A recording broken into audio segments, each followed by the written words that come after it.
Hezbollah की तरफ से इजराइल पर बड़ा हमला हो गया है। बता दें, इजराइल पर हिजबुल्लाह का जो बहुत बड़ा हमला हुआ, उसकी तस्वीरें भी सामने आ रहे हैं। इजराइल पर हिजबुल्लाह ने 100 रॉकेट दागे हैं। इजराइल का आरोप, रिहायशी इलाकों पर यह हमले किए गए। ये तस्वीरें आप देखिए जरा, हिजबुल्लाह की ओर से किस तरीके से इजराइल पर 100 रॉकेट की वर्षा की गई है। 100 से ज्यादा रॉकेट दागे गए हैं और आरोप लगाया जा रहा है कि ये हमले रिहायशी इलाकों पर किए गए।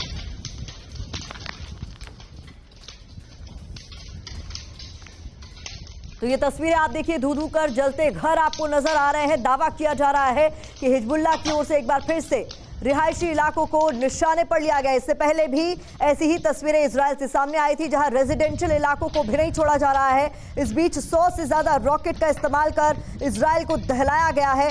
इजराइल पर किस तरीके से बड़े स्तर पर हमले किए जा रहे हैं, उसकी तस्वीरें सामने आई है, जहां हिजबुल्लाह ने 100 से ज्यादा रॉकेट दागे हैं।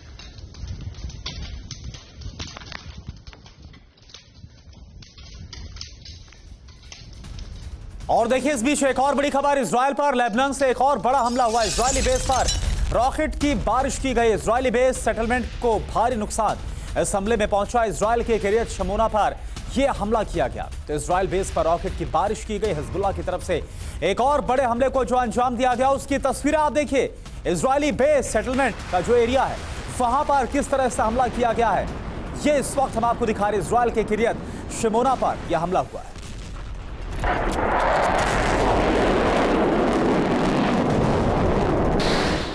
और इस बीच आपको बता दें, इजराइल पर लेबनान से एक और हमले की कोशिश की खबर सामने आ रही है। हाइफा के पास किरियत अता पर हमले की कोशिश की है बड़ी खबर। इजरायली सेना ने हमले को हालांकि नाकाम कर दिया, लेकिन ये तस्वीरें आप देखिए, हाइफा के पास किरियत अता पे किस तरीके से हमले की कोशिश की गई।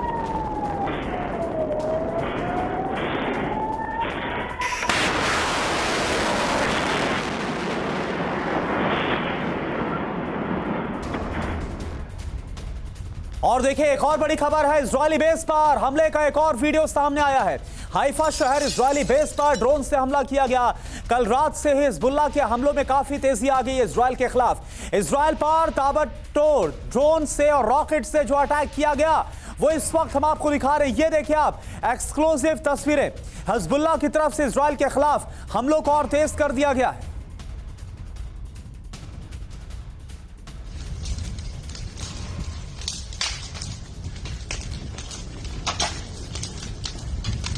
तो ये तस्वीर इस वक्त हम आपको दिखा रहे हैं, हिजबुल्लाह के हमले की तस्वीर है। और एक साथ इजराइल पर ड्रोन और मिसाइल के जरिए हमला किया गया है। और जिस तरह से इस बात का अंदेशा था कि अपने प्रॉक्सीज के जरिए, यानी कि ईरान अपने प्रॉक्सी, चाहे हिजबुल्लाह हो, हमास हो या फिर हूती, उनके जरिए हमलों को और इंटेंसिफाई करेगा, और वो होता हुआ नजर आ रहा है। इससे पहले हमने आपको किरियत शमोना की तस्वीरें दिखाई, और एक और हमले की तस्वीर इस वक्त हम आपको दिखा रहे हैं, जो वेस्ट एशिया में इस वक्त हो रहा है, पश्चिमी एशिया की यह तस्वीर। किस तरह से हिजबुल्लाह और इजराइल के बीच जो हालात हैं, वो और भी ज्यादा विध्वंसक हो गए।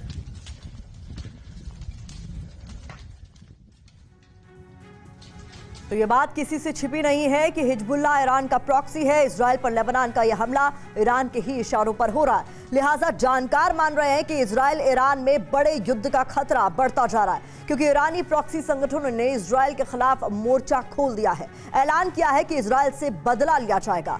दाइफ और इस्माइल हानिया की मौत का बदला, गाजा की तबाही का बदला, अल-अक्सा अग्निकांड का भी बदला, जिसके बाद इजराइल पर कभी भी बड़ा हमला किया जा सकता है। और तस्वीरें इस बात की गवाही दे रही हैं कि किस तरीके से हालात इस पूरे रीजन में बद से बदतर होते हुए नजर आ रहे हैं। पहले एक्शन हो रहा है और फिर उसका रिएक्शन भी देखने को मिल रहा है। और इस बीच देखिए, बेहद खास मेहमान हमारे साथ चर्चा के लिए जुड़ गए। विंग कमांडर रिटायर्ड आलोक सहाय सर एज डिफेंस एक्सपर्ट हमें ज्वाइन कर रहे हैं। ब्रिगेडियर रिटायर्ड जीवन Raj Purohit sir as defence expert हमें ज्वाइन कर रहे हैं। अचल मल्होत्रा साहब पूर्व राजदूत भी हमारे साथ जुड़ गए हैं। तो सबसे पहले आलोक सहाय सर, जिस तरीके के हालात इस पूरे रीजन में बने हुए हैं, हिजबुल्लाह बहुत ज्यादा इस वक्त विध्वंसक कदम उठाता हुआ नजर आ रहा है, और यहां तक कि रेजिडेंशियल एरियाज को अब सीधे तौर पर यहां टारगेट किया जा रहा है। आने वाले दिनों में हालात कैसे होते हुए आप देख रहे हैं?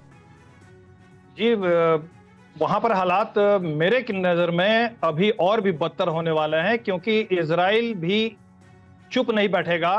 इजराइल के ऊपर जो प्रॉक्सी संगठन है ईरान के, उनका आक्रमण बढ़ेगा और इजराइल भी इसका माकूल जवाब देगा। तो इस क्षेत्र में आक्रमण बढ़ेगा, आक्रमण में तेजी आएगी और अस्थिरता की स्थिति पैदा हो सकती है। अभी तक ईरान ने डायरेक्ट सीधे तौर पर आक्रमण में भाग नहीं लिया है, क्योंकि पश्चिमी देशों का दबाव है, अमेरिकी बेड़ा है वहां पे। लेकिन ये खतरा कभी भी, ये एस्केलेशन जो है कभी भी आउट ऑफ कंट्रोल हो सकता है।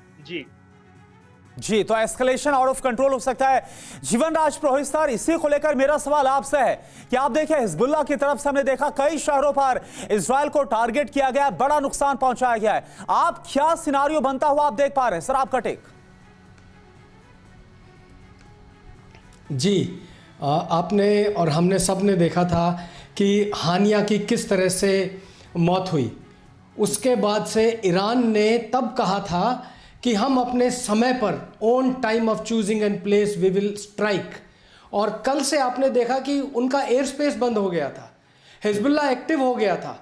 चारों तरफ से एक्टिवेशन हिजबुल्लाह और ईरान की तरफ से नज़र आ रहा था, और आज सुबह यह सब इसका स्ट्राइक देखने को नज़र आया। अब जैसा कि इजराइल ने पहले भी बोला हुआ था कि मैं किसी भी हालत में अपने 2 एम्स पूरे करूंगा, अपने बंधकों को छुड़वाऊंगा और गाजा को साफ करवाऊंगा। अब इन दो को लेकर के अगर देखें और हिजबुल्लाह के अटैक को देखें तो बात बिल्कुल साफ है। आप देखिए विद इन 8 to 12 आवर्स, 12 घंटे के अंदर आप इजराइल का हमला देखेंगे। या तो वो हिजबुल्लाह के अपने टारगेट के अंदर लेबनान में होगा, या इनके जो और टारगेट्स इन्होंने आइडेंटिफाई कर रखे हैं उन पर होगा। एंड डोंट बी सरप्राइज कि इनका अगला कोई कमांडर मारा जाए। ये सारी इंफॉर्मेशन मोसाद के पास है ऑलरेडी।